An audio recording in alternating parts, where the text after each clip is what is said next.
you're not talking just NAM, right? You're talking Yes. all shows. Certainly. I mean, just in the past 10 years, I've done maybe 60 shows. So I've been in this business for a long time. Long time, like what? Yeah, so I started in this business in 1972. Doing what? My first job was a technician in a recording studio in London that was owned by the Beatles. It was called Apple Studios. Okay. And it's a job that I got almost by accident because I had applied to many different studios and I happened to apply at the right time with Apple because the chief engineer was looking to leave. He hadn't told anybody. He gave me a job. He trained me very well. And after I'd been there for 6 weeks, he said, I'm going to recommend that you become chief engineer because I'm leaving. So it was an interesting start for a kid that didn't really know very much about audio. How old were you at the time? 18, 19 years old. Oh, too young. Yeah. Too young. How? Yep. It was after the Beatles had broken up as a group, but they still used the studio. And it was almost a sense of disbelief that I was in this magical environment. And but I had an amazing time. I had great teachers around me. I think so. Great work ethic, and of course back then it's aligning tape machines and simple things like fixing headphones. So no digital technology to get in the way. And then after this experience in the Apple, I went to another London recording studio that was owned by a console company, Trident. So Trident had a 3-4 room facility in St. Anne's Court in London, and I went over and worked there for a couple of years. And in a very sort of interesting twist of fate, I ended up working on an album with a band that my new boss in 2005 had recently left. I worked on an album with Genesis, and it was the first album they did after Peter Gabriel had left. And so there was all this, can the drummer sing and play, and how's this going to work? It was an amazing trick of the tail, and a really good album. I think so. I'm quite sure of that. And then what was the next extremely interesting experience that you had? Well, I heard that the streets of New York City were paved with gold, and it seemed like a good idea for me to try a career change in New York City. And so I moved from London to New York. I found a studio that was hiring, and I joined them as a technician, and I became a recording engineer. Again, great teachers around me, and 6 years later I was a studio manager, and 7 years later a friend of mine was building a studio in Nashville, and he said, we're going to be buying one of these consoles. Maybe you have not heard of them before. It's called Solid State Logic. We're going to get like number 6 in the US, and we're building a studio in Nashville, and we'd like you to come down and be a studio manager. So I moved to Nashville. There for a couple of years, had a great time. It was an audio video facility, very much ahead of its time. It was like, you make your album, you can do your music video there as well. And so that was great. And then one day I was like getting a bit restless. I called Solid State Logic. We'd become friends because of the console. I said, I want to be a studio manager in some other studio because I think that's my career. They said, we don't know of anywhere, but we're looking for a salesman. And I was like, I'm not a salesman. And they said, well, we think you might be. Come visit. So they were very persuasive. I joined them as a salesman in the early 80s, I think. And I worked for Solid State Logic for 14 years, where grew the company, moved the office to New York City, opened an office in Los Angeles. When it was? Probably 1983. And then we went on a heck of a ride and grew Solid State Logic into an amazing, successful company. And how do you see all of this industry transformation? Because the industry from the analogic to digital, and at a certain time, nobody believes that digital would work as the analogic. Yes. How it was the perception at that time for you? I think that certainly in the 80s there wasn't really any digital technology. The Sony 3324 came along and Mitsubishi 32 track came along, but those were just, recorders that were very good and very expensive. No digital workstations.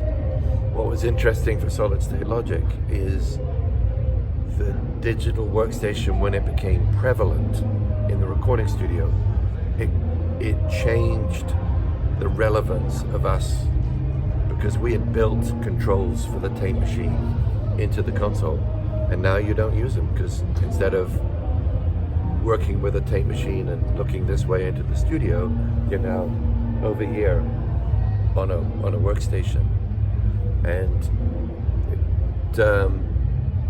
that changed the design of our equipment, because we took the tape machine stuff out of the console and built in workstation stuff, and again regained some relevance. And of course, today many people are working in the box. I think most people will tell you the reason they do that is that it's convenient, not because it sounds better, but it's convenient. And if you're in a business that requires that you revise your project many times, if everything's digital and you're able to instantly reset, it's a good thing. But how to be ahead with this software industry nowadays, because not only about console, but it's about software. Mm-hmm. And then at the company, you had to rethink, like, okay, so we are a console company, we design consoles, now we have to design software. Yes. We started looking for a chief technology officer in the UK, CTO. And we came across an individual that was at Queen Mary College in London. He wrote a very interesting paper about automated mixing, about self-mixing, the computer doing the mixing, no human. And we brought him in and we thought, well, this is a very interesting man. He's a scientist, but he was also a front of house engineer. And his parents owned a live sound touring company. We thought, where are we going to find somebody who's a brilliant technologist, understands writing code, knows what our customers do in the live sound business, and so we can bring a combination of a scientific overview and user experience. And when he came in and eventually took over our R&D department, it was transformed. To have a leader there that understood both sides. Sometimes you say both sides of the glass, the engineer and the artist. Really changed the way that we looked at designing equipment, and the idea of let's build modules of software that can be reapplied across other products, and it's turned out to be a very successful way of developing our technology. What's the future of the mixing? Let me get my crystal ball. 1 minute, please. But you came from so many phases in the market. Of course, at least you have some thoughts about the future. Often we talk about the future, and often the future is described as 100% digital. Why would you need analog technology? Yet every year we sell many analog consoles, many, and the number one reason is it's the quickest, easiest way to record and mix music. Now, certainly in broadcast and in live, analog is a lot less relevant. There are live sound engineers who say, I will never move from analog because nothing sounds as good. But in the broadcast world and in many live sound situations, we don't have the room for huge analog console. It's too expensive. We're not selling seats to customers. And so certainly in broadcast and in live, the future is absolutely digital and will continue to be. I think our broadcast customers are latching onto Dante networking technology. Live sounds, some people are in fixed installations, but on the road, still maybe it's Maddie. In music, we keep saying to our music customers, look at this beautiful digital console, 256 channels, 96K, sounds amazing. Instant reset, instant recall, it's amazing. I prefer analog. How long will that go on? It's impossible to say. But do you think that is all about generation? No. Or it's because it is? Because in the mid-90s, so, was the first time people started saying, AMS Neve developed an amazing digital console. It was, highly complex, really expensive. But this was like, okay, this is going to change everything, because this is what everybody's been dreaming for. And they were the first. It didn't happen.